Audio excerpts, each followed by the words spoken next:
ایک جوہری تھا سنہرا، تو اس نے مختلف ڈبیاں کھول کے لوگوں کے سامنے رکھی اور ایک موتی نکال کر کے کہا کہ یہ موتی شب افروز ہے، رات کو چمکتا ہے، اور اس وقت دنیا کے اوپر جو قیمتی ترین موتی ہیں ان میں سے ایک موتی یہ میرے پاس ہے۔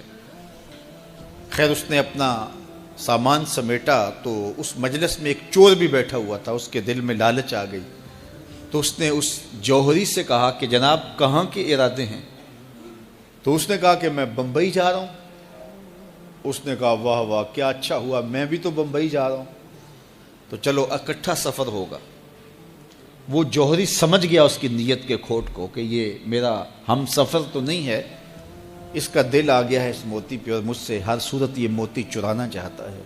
لیکن وہ بھی بڑا سمجھدار تھا، اس نے کہا آ جائیے کوئی بات نہیں۔ سفر چلتا رہا، رات ہوئی، جب سامان اتارا اور سونے کی تیاری کی تو وہ جو اس نیت سے ساتھ ہم سفر بنا تھا اس نے بھی اپنی قمیض اتار کے لٹکا دی، اور اس جوہری نے بھی۔ اس جوہری نے یوں کیا کہ نظر بچا کے وہ ڈبیا قیمتی موتی والی نکال کر کے اس کی جیب میں ڈال دی اور خود بے فکر ہو کے سو گیا۔ جب یہ خراٹے لینے لگا تو چور اٹھا، اس کا سامان ٹٹولا، اس کی جیبیں دیکھیں، سارا دیکھتا رہا۔ خیر دن چڑھ گیا، جوہری اٹھا، اس نے نظر بچا کر کے اس کی جیب میں ہاتھ ڈال کر کے وہ موتی اپنی جیب میں ڈال لیا۔ صبح جب ناشتے پہ بیٹھے تو اس چور نے باتوں ہی باتوں میں بات کی، وہ آپ کے موتی کی چمک شمک نظر نہیں آئی رات کو؟ تو وہ ہنس کے کہنے لگا نہیں میرے پاس ہی تو تھا، وہ جیب سے نکال کے سامنے رکھ دیا۔ دل ہی دل میں بڑا حیرت زدہ ہوا، میں نے تو سارا ٹٹولا، یہ اگر کہیں تھا تو مجھے کیوں نہیں ملا؟ چلو آج صحیح۔ اگلا دن آیا تو پھر اس نے قمیض اتار کے رکھی اور اس نے نظر بچا کے اس کی قمیض میں وہ موتی ڈال دیا اور خود بے فکر ہو کے سو گیا۔ یہ ساری رات اس کے سامان میں، اس کے لباس میں تلاش کرتا رہا اور وہ مزے سے سویا رہا۔ صبح اٹھا اور نظر بچا کے اپنی جیب میں ڈال لیا۔ ناشتے پہ پھر بات کی کہ وہ آج بھی کوئی چمک شمک دکھائی نہیں دی۔ اس نے کہا میرے پاس ہی تھا، جیب میں ہاتھ ڈالا اور سامنے رکھ دیا۔ بڑا حیرت زدہ ہوا، دل ہی دل میں سوچا چلو کل صحیح۔ اس نے پھر ایسے کیا اور یہ ساری رات اس کا سامان ٹٹولتا رہا پوری تفصیل کے ساتھ۔ خیر جب صبح ہوئی تو اس نے پھر نظر بچا کے اپنی جیب میں وہ موتی رکھ لیا تھا۔ تو اس نے پوچھا وہ رات والا موتی آپ کا نظر نہیں آیا جس کو آپ کہتے تھے چمکتا ہے؟ کہا وہ ڈبیا میں رکھا ہے اس لیے چمک دکھائی نہیں دی، تھا تو میرے پاس ہی، اور جیب میں ہاتھ ڈالا اور سامنے رکھ دیا۔ یہ سر پکڑ کے بیٹھ گیا، میں روز اس کی جیب ٹٹولتا ہوں، سامان بھی دیکھتا ہوں، یہ رکھتا کہاں ہے؟ میں نے تو کوئی جگہ نہیں چھوڑی۔ اس نے کہا سچ بتاؤں میں تیرا ہم سفر نہیں تھا، میں چور تھا، میں تم کو بتا رہا ہوں۔ اب آپ میرے بھی استاد نکلے، مجھے اتنا بتاؤ کہ یہ موتی آپ رکھتے کہاں تھے؟ میں ساری رات ٹٹولتا رہا اور 3 دن ہو گئے مجھے، میں نے کوئی گوشہ نہیں چھوڑا، آپ کا سامان کھول کھول کے دیکھا ہے، آپ کا لباس الٹ پلٹ کے دیکھا، لیکن مجھے ملا ہی نہیں، یہ رکھتے کہاں تھے؟ مجھے یہ تو بتاؤ۔ اس نے کہا لوگوں کی جیب میں ٹٹولتے رہے، اپنی جیب میں ہاتھ ہی نہیں ڈالا۔ بلے شاہ اڈ دیاں پھڑنے، جڑا گھر بیٹھا ہے انہوں پڑھیا ہی نہیں۔ وفی انفسکم افلا تبصرون، کہا تم کہاں اسے ڈھونڈ رہے ہو، ذرا اندر بھی اتر کے دیکھو، اندر اترو گے تو اس کا سراغ مل جائے گا۔ نہ مسجد وچ نہ مندر وچ، لب یار نو اپنے اندر وچ۔ جب اپنے اندر اترو گے تو پھر سراغ زندگی نصیب ہو جائے گا، عرفان ذات ہوگا تو پھر عرفان الہی نصیب ہوگا۔ لیکن ہم دائیں بائیں ڈھونڈنے نکلے لیکن اپنے اندر اتر کے نہ دیکھا، تو سراغ زندگی ملتا ہی تب ہے جب اس کی چوکھٹ پہ جھکنا بندہ سیکھ جاتا۔ تو اس کی چوکھٹ پہ جھک کر کے زندگی کی سربلندی حاصل کیجئے اور مقصد زندگی حاصل کیجئے۔ حضور نے فرمایا اللہ اس شخص کے چہرے کو تر و تازہ رکھے جس نے میرے سے کوئی حدیث سنی، پھر جیسے سنی اس کو ویسے آگے پہنچا دیا۔ اور آقا کریم نے فرمایا بعض اوقات سنانے والا اس پر اتنا پہنچ کے عمل نہیں کرتا جتنا پھر سننے والا اس کے اوپر عامل ہو جاتا ہے۔ تو جب حضور نے دعا دی ہے کہ اللہ اس شخص کے چہرے کو تر و تازہ رکھے جس نے میری حدیث کو، میرے فرمان کو سنا اور ایسے ہی آگے پہنچا دیا، تو پھر موت کی سختیاں بھی اس کے چہرے کی تر و تازگی ختم نہیں کر سکتی، پھر قبر کے لمحے بھی اس کے چہرے کی تر و تازگی کو ختم نہیں کر سکتے۔ حشر کے دن لوگوں کے چہرے مرجھائے ہوں گے، جس کو رسول اللہ کی دعا ہے اس کا چہرہ اس دن بھی تر و تازہ ہو۔ تو حضور علیہ الصلوۃ والسلام کے فرامین کو سننا، دیکھیے جو تفصیلی علوم ہیں ان کو حاصل کرنا، سیکھنا، یہ ہر ایک کے لیے فرض نہیں ہے، لیکن جو ضروریات دین ہیں ان کو سیکھنا یہ فرض عین ہے، یہ ہر ایک کے اوپر فرض ہے۔ اگر کوئی نہیں سیکھتا تو وہ گناہ گار ہے، اور اس میں نماز کے مسائل ہیں، روزے کے مسائل ہیں، حج کے مسائل ہیں، زکوٰۃ کے مسائل ہیں، اگر کاروبار کرتا ہے تو بیع و شراء کے مسائل ہیں، اور کفر اسلام کی ضروری باتیں ہیں کہ کفر کیا ہے، اسلام کیا ہے۔ تو یہ ساری ضروری چیزیں جو ہیں ایمانیات سے جو تعلق رکھتی ہیں، ان کا سیکھنا جو ہے ضروری علوم کا، یہ ہر ایک کے اوپر فرض ہے۔ تو اس لیے آپ لوگ اپنا وقت کچھ نکال کر کے جو ہے وہ اس کے لیے صرف کریں، اور ضروریات دین سیکھنے کے لیے کچھ فرصت کے لمحے نکالیں۔ لوگ کتنے طویل ڈپلومے کرتے ہیں، کاروبار سیکھتے ہیں، کن علوم میں مہارت ہے جو ہمارے لیے بالکل غیر ضروری ہے۔ کسی نوجوان کے پاس بیٹھ جاؤ نا تو وہ تمہیں بتائے گا کہ کس کرکٹر نے کس میچ میں کتنے سکور کیے تھے، لوگوں کی یہاں تک معلومات ہیں، اور وہ 15 سال پرانا میچ ہے، اس کے اندر کس نے کتنے آؤٹ کیے تھے، کتنے وکٹیں لی تھیں، کتنے جو ہے وہ اس نے سکور کیے تھے، اور اس کی پوری زندگی کے سکور کتنے ہیں، کیسی کیلکولیشن ہے، اور کس قدر لوگوں کا پکا حساب ہے۔ یہ وہ چیز ہے جس کا نہ دنیا میں فائدہ نہ آخرت میں فائدہ، لیکن دلچسپی ہے نا، جس چیز سے دلچسپی ہو تو وہ چیز خود بخود ازبر ہوتی چلی جاتی ہے۔ دلچسپیاں انسان کو جو ہے وہ کسی چیز کو یاد کرنے میں مدد دیتی۔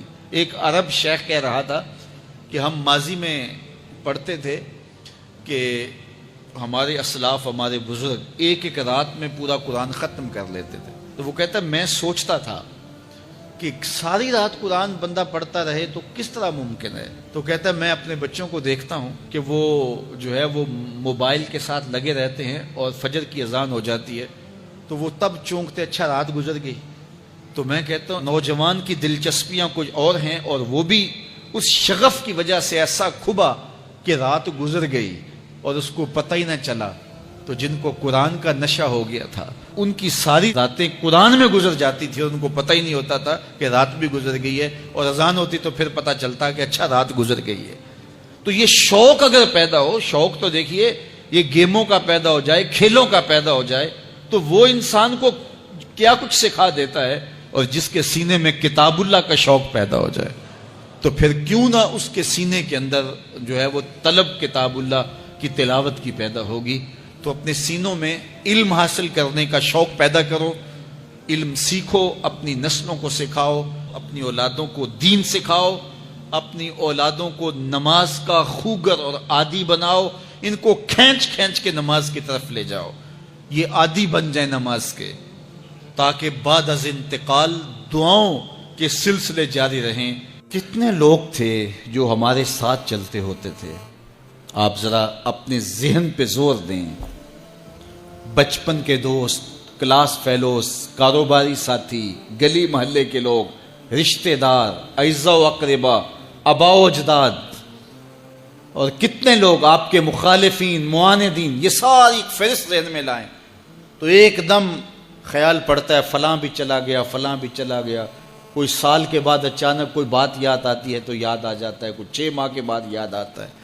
کئی ایسے لوگ ہیں کہ سال ہا سال بعد یاد، ہاں وہ بھی ہوتا تھا۔ مٹی کا رزق بن گئے، قصہ پارینہ بن گئے۔ کہانی تو اتنی سی ہے نا، جو اکڑ اکڑ کے چلتے تھے آج وہ مٹی کا رزق بن گئے ہیں، جو اپنے بدن پہ چٹکی مٹی بھی نہیں پڑنے دیتے تھے آج ان کے کفن بھی تار تار ہو گئے۔ حضرت غوث اعظم فرماتے ہیں قبرستانوں میں جا کے دیکھو کیسے کیسے حسینوں کی مٹی خراب ہو رہی ہے۔ اللہ اکبر، بدن خاک میں مل گئے، ہڈیاں چور چور ہو گئی، ریزہ ریزہ ہو گئی۔ قبروں کے نشان بھی مٹ گئے، کتبے بھی ٹوٹ گئے، مٹ گیا مشتاق دل سے رنگ یاد رفتگاں، پھول مہنگے ہو گئے، قبریں پرانی ہو گئی۔ کون کسی کو یاد کرتا ہے؟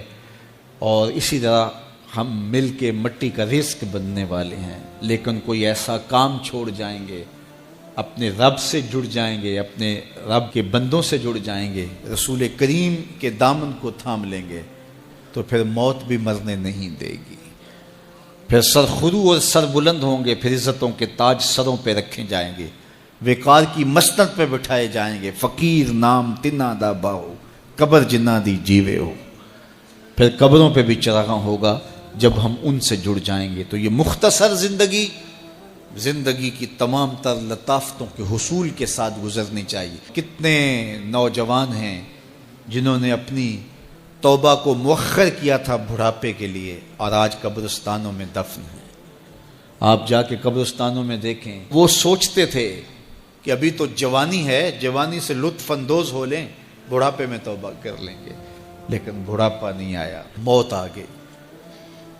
موت تو برحق ہے، یہ تو آ کے رہنی ہے، لیکن بڑھاپا لازمی نہیں ہے کہ ضروری آئے۔ حضرت امام غزالی نے ایک بڑی خوبصورت بات لکھی، فرماتے ہیں معاشرے میں نظر دوڑا کے دیکھو، زیادہ بچے ہیں، زیادہ جوان ہیں یا زیادہ بوڑھے ہیں؟ تو کہا آپ کو بچے زیادہ ملیں گے۔ ہر گھر میں دیکھ لیجئے، بچے زیادہ ہوں گے، جوان ان سے کم ہوں گے، بوڑھے ان سے کم ہوں گے۔ تو اگر بوڑھے تھوڑے ہیں، جوان زیادہ ہیں، تو غزالی فرماتے ہیں پھر بات سیدھی سیدھی ہے، بڑھاپے تک کوئی پہنچتا ہے، زیادہ جوانی میں چلے جاتے ہیں۔ اور کہا کہ اگر جوانوں سے بچے بھی زیادہ ہیں تو پھر اس کا مطلب بھی سیدھا سیدھا ہے کہ جوانی تک سارے نہیں پہنچتے، بہت بچپن میں چلے جاتے ہیں۔ غرہ کس پہ، ناز کس پہ، غرور کس پہ، تکبر کس پہ؟ تو یہ مختصر زندگی جو اللہ کی امانت ہے، اس کو اللہ کے نام پہ گزارو۔ جو بیت گئی وہ بیت گئی، وہ تو منہا ہو گئی زندگی سے۔ وہ مجھے رات سے کچھ لوگ میسج بھیج رہے ہیں کہ آج 16 مارچ ہے اور آپ کا پیدائش کا دن ہے، مبارک ہو، اللہ سب کو جزا دے۔ لیکن میں آج اپنی چھوٹی بیٹی کو بھی کہہ رہا تھا، وہ مجھے بولی کہ ابو آپ کو مبارک ہو، تو میں نے کہا کہ آپ ہاتھ اٹھا کے اللہ کی بارگاہ میں دعا کرو کہ اللہ آپ کے باپ کے 46 سال کے گناہ معاف کر دے۔ یہ تو زندگی گزر گئی ہے، 46 سال میرے ہاتھ سے نکل گئے ہیں، میں الٹا بھی لٹک جاؤں تو یہ میرے ہاتھ نہیں آ سکتے۔ اگر میں نے اچھے گزارے ہیں تو مجھے مبارک ہو اگر قبول ہو گئے ہیں، اور اگر اچھے نہیں گزرے تو مجھے توبہ کرنی چاہیے، زندگی کی کوتاہیوں سے توبہ کرنی چاہیے۔ ہم سمجھتے ہیں ہم بڑے ہو رہے ہیں، حقیقت میں ہم چھوٹے ہو رہے ہیں۔ ہم اپنی زندگی کے اہداف طے کریں، زندگی کے مقاصد طے کریں، ساری زندگی اس کے گرد سفر کرنی چاہیے۔ کئی لوگ ساری زندگی گزار دیتے ہیں، ان کو ساری زندگی راستہ ہی نہیں ملتا کہ جانا کدھر ہے۔ وہ کیوں؟ وَأَضَلُّ السَّبِيلَ، اللہ فرماتا وہ بھٹکے ہوئے مسافر ہوتے ہیں۔ اللہ سے راستہ مانگو، آہستہ چلو لیکن منزل کا تعین کر کے بڑھتے رہو، منزل تمہارا استقبال کرے گی۔ آج مشکل ہے تو کل آسانیاں ہوں گی۔ تو یہ زندگی تیزی کے ساتھ کٹ رہی ہے، لمحہ لمحہ میں اور آپ موت کے قریب ہو رہے ہیں۔ قبل اس سے کہ وہ وقت آئے کوئی حجت باقی نہ رہے، مجھے اور آپ کو اپنی آخرت کی تیاری کی کوشش کرنی چاہیے۔ اور میاں کوئی بہت زیادہ کھا لیتا ہوگا تو وہ کتنا کھا لیتا ہوگا؟ 1 کلو کھا لیتا ہوگا، 2 سیر کھا لیتا ہوگا، لیکن شیر پورے کا پورا جانور ہڑپ کر لیتا ہے، ہاتھی چھوٹا پورا درخت ہڑپ کر لیتا ہے، تو کھانے میں تو وہ پھر ہم سے کثرت رکھتے ہیں۔ یہ کتنے کتنے جانور ہیں جنہوں نے کتنے خوبصورت اپنے لیے گھونسلے بنائے ہوتے ہیں۔ تو یہ مقصد نہیں زندگی کا، یہ ہماری ذیلی ضروریات ضرور ہیں لیکن مقصد زندگی کا نہیں ہے۔ اکبر الہ آبادی نے کہا تھا نا، کیا بتائیں احباب کیا کار نمایاں کر گئے، کیا بتائیں احباب کیا کار نمایاں کر گئے، بی اے کیا، نوکر ہوئے، پینشن ملی اور مر گئے۔ کیا یہ زندگی ہے؟ کہتے جی فلاں بندہ رزق حلال کماتا ہے، کسی کو ضرر نہیں دیتا، بس ٹھیک ہے، اچھی بات ہے، لیکن یہ کام تو چیونٹی بھی کرتی ہے۔ صبح اپنی بل سے نکلتی ہے، اپنی خوراک ڈھونڈتی ہے، کسی کو ضرر نہیں پہنچاتی۔ چونٹی کا مزاج دیکھا ہے کہ وہ آ رہی ہے تو آگے آپ کو چیز رکھتے تو وہ راستہ بدل لیتی ہے، وہ مزاحمت بھی نہیں کرتی، خود کھاتی ہے، بچوں کو کھلاتی ہے، موسم برسات کے لیے جمع بھی کر لیتی ہے۔ اور یہی اگر وظیفہ حضرت انسان کا ہو تو پھر یہ اشرف کیسے ہے؟ یہ ایک وظیفہ تو چونٹی بھی ادا کرتی ہے۔ گھونسلے تو اچھے جانور بھی بنا لیتے ہیں، یہ اچھا گھر بنا لیا تو یہ کامیاب کیسے ٹھہرا؟ اس کی زندگی کا کوئی مقصد تھا، یہ اشرف المخلوقات ہے، فرشتوں کی پیشانیاں اس کے آگے یوں ہی نہیں جھکائی گئی، اس کو شعور و فہم سے یوں ہی نہیں نوازا گیا، اس کو امانت یوں ہی نہیں سونپی گئی۔ وہ امانت جس کو پہاڑوں پہ پیش کیا تو پہاڑوں نے کہا ہم نہیں اٹھا سکتے، چٹانوں پہ پیش کیا گیا انہوں نے کہا ہم نہیں اٹھا سکتی، آسمانوں پہ پیش کیا گیا آسمان کہتے ہمارے بس کا روگ نہیں، زمین نے کہا میری چھاتی تو بہت چوڑی ہے لیکن یہ بار امانت میں نہیں اٹھا سکتی، سمندروں نے کہا ہمارے بس کا روگ نہیں ہے، فحملها الانسان، انسان نے کہا یہ بار امانت میں اٹھاؤں گا، یہ بوجھ میں اٹھاؤں گا۔ تو اس نے یہ ذمہ داری خود لی ہے، خود قبول کی ہے، اس نے، یہ مکلف ہے، باقی مخلوقات مکلف نہیں ہیں، غیر مکلف ہیں، یہ مکلف ہے۔ یہ اپنے مقصد کو سمجھے، زندگی کے اہداف طے کریں، زندگی کے مقاصد طے کریں، ساری زندگی اس کے گرد سفر کرنی چاہیے۔ پاگلوں کی طرح کبھی ادھر سر اٹھا کے چل پڑیں، کبھی ادھر سر اٹھا کے چل پڑیں، اللہ سے راستہ مانگو۔ اور جس کو یہ نصیب نہ ہوا، دیکھیے آپ نے یہاں سے لاہور جانا ہو تو سب سے پہلا کام آپ کو کیا کرنا ہوتا ہے کہ رخ سیدھا کرنا ہوتا ہے۔ اگر آپ نے لاہور جانا ہے تو آپ کو یہاں جنوب کا رخ کرنا ہوگا، تو پھر آہستہ آہستہ بھی چلیں گے تو ایک دن پہنچ جائیں گے، پیدل بھی چل نکلیں گے پھر بھی پہنچ جائیں گے، سائیکل پہ جائیں گے پھر بھی پہنچ جائیں گے، موٹر سائیکل پہ جائیں گے پھر بھی پہنچ جائیں گے، گاڑی اور جہاز پہ جائیں گے پھر بھی پہنچ جائیں گے۔ گاڑی والا جلدی پہنچ جائے گا، سائیکل اور پیدل والا ذرا تاخیر سے پہنچے گا، جو رک رک کے جاتا ہے وہ بھی پہنچ جائے گا، کچھ وقت لگ جائے گا اس کو۔ جب منزل کا رخ سیدھا ہے تو چلنے والا سست بھی چلے تو ایک دن پہنچ جائے گا، اور اگر رخ سیدھا نہیں ہے، جانا لاہور تھا رخ ادھر کا ہو گیا، تو جتنا تیز چلے گا منزل سے اتنا ہی دور ہوتا چلا جائے گا۔ اس لیے رخ کا تعین اور منزل کا پتہ ہونا اور اپنے مقصد زندگی سے آگہی، یہ مومن کی زندگی ہے، اور یہ روز اللہ کی بارگاہ میں وہ دعا کرتا ہے، اہدنا الصراط المستقیم، مالک مجھے مستقیم سیدھی راہ کی ہدایت عطا کر دے۔ اور جس کے پاس یہ نہیں ہے اس کے لیے اضل سبیلا کا کہا گیا، وہ بھٹکا ہوا مسافر ہے۔ آہستہ چلو لیکن منزل کا تعین کر کے بڑھو، بڑھتے رہو، منزل تمہارا استقبال کرے گی۔ حضور نے فرمایا اللہ اس شخص کے چہرے کو تر و تازہ رکھے جس نے میرے سے کوئی حدیث سنی، پھر جیسے سنی اس کو ویسے آگے پہنچا دیا۔ ادارۃ المصطفیٰ پاکستان آج سے 25 سال قبل اپنی جد و جہد کا آغاز کرتے ہوئے اپنے ایک متعین راستے پہ گامزن ہوا اپنے ساتھیوں کو لے کر کے، اور اسی طے شدہ ہدف پر اپنے سفر کو جاری رکھا، اور حالات اور لوگوں کے رجحانات کو دیکھ کر کے اپنی منزل تبدیل نہیں کی، بلکہ قرآن و احادیث کی تعلیمات کے نتیجے میں جو اہداف متعین تھے اس پر اپنے سفر کو جاری رکھا، اور آج دنیا کے ایک ایک کونے میں الحمدللہ محبت کی یہ آواز پہنچ چکی ہے۔ اور 25 سال کے بعد ہم پہلی مرتبہ بڑے پیمانے پر مصطفی اجتماع کرنے جا رہے ہیں۔ انشاءاللہ العزیز اللہ نے چاہا تو 1 اپریل کو یہی مرکز مصطفیٰ میں مصطفی اجتماع منعقد ہوگا۔ خواتین کے لیے پردے کا انتظام ہم نہیں کر پائیں گے، چونکہ اوپر والے ہالز وغیرہ بھی ہمیں مردوں کے لیے ان کی ضرورت ہوگی، تو اس لیے خواتین سے ہم معذرت کر چکے ہیں۔ 1 اپریل کے اس مصطفی اجتماع میں بھرپور دعوت کا آغاز ہو چکا ہے۔ جمعۃ المبارک کے جملہ سامعین اور میرے ساتھ محبت کرنے والے تمام لوگوں کو میں یہ میسج دیتا ہوں کہ وہ اس کے دعوتی عمل میں بھرپور شریک ہوں اور وطن عزیز کے کونے کونے کے اندر مصطفی اجتماع کی ضروری تشہیر بھی کریں اور اس کے لیے قافلہ سازی بھی کریں اور منظم قافلے لے کر کے یہاں پہنچیں۔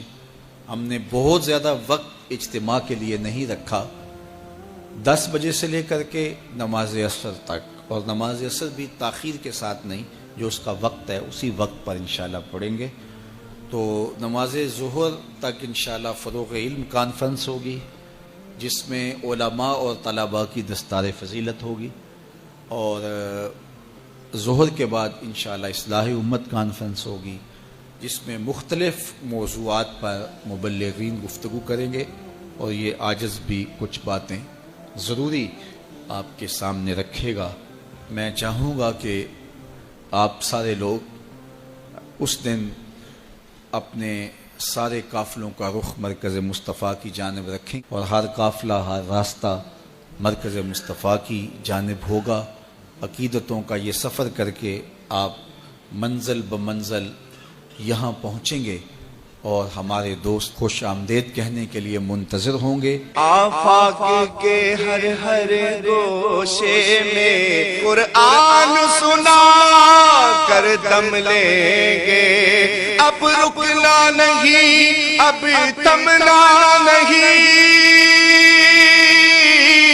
اب رکنا نہیں، اب تھمنا نہیں، فردوس میں جا کر دم لیں گے ہم، جہد و عظمت کے راہی منزل پہ جا کر دم لیں گے، میدان عمل میں نکلے ہیں، باطل کو مٹا کر دم لیں گے ہم، جو